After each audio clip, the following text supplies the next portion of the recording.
રાલ હરેશભાઈ કુપાભાઈ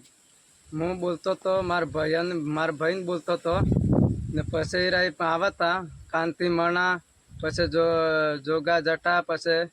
બધા રાય 15 જણા જેવા આવતા પછી એ રાય આવીને પછી ઘેર આવીને પછી મને મારો તો સાહેબ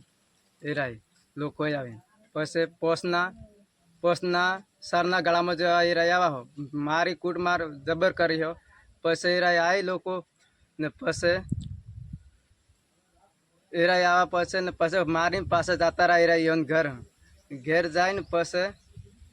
ઘેર જાય ને પછી એરાય 112 ને ફોન કરો તે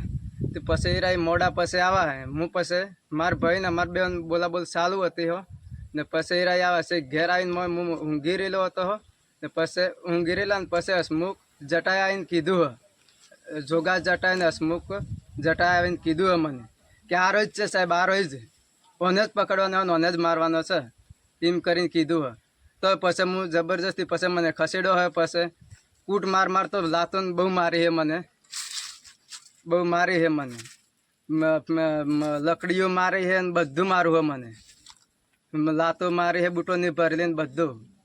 તો છતાંય પછી મારો છોકરો એક નાનો હીરો પછી જબર રો પણ ચડી જો તો પછી જબરજસ્તી પછી હસમુખ કાંતિ મણાએ પછી હસમુખ જટાએ બધે પછી જબરજસ્તી પછી ઊંચો કરી પછી લઈને ગયા રસ્તામાં પછી ભાભી ને કાકી ડળાઈને આવતી હો પછી ઊભી કાકીને પછી કાકીને ઊભીલી હતી પછી હસમુખ જટાએ કીધું હે કે આ રીત છે કે મુદ્દાધારી કે આ રીત છે કે ઓણી બેયોને પૂરી દેવાની છે કે અંદર હા સાહેબ એટલાથી પછી આપણે અમે દહીંનું દળાવીને વાટે જતો હતો ને પછી અને કે આ રિયાસ કે ગુનાગાર છે કે આ રમેશનગરથી છે કે આ સિંહ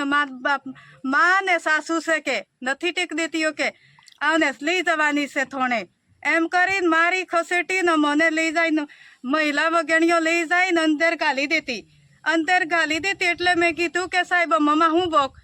ગુને લાવો અમન ગુનો નક્કી કરો કોઈ મર્ડર નથી કરેલું કોઈ ગાળગણનું નથી અમારે કોઈ કેસ નથી એવું કીધું એટલે કે થાનેસ પકડી લઈ જવાની છે કે થાનેસ થોડે કે એમ કે એટલે કે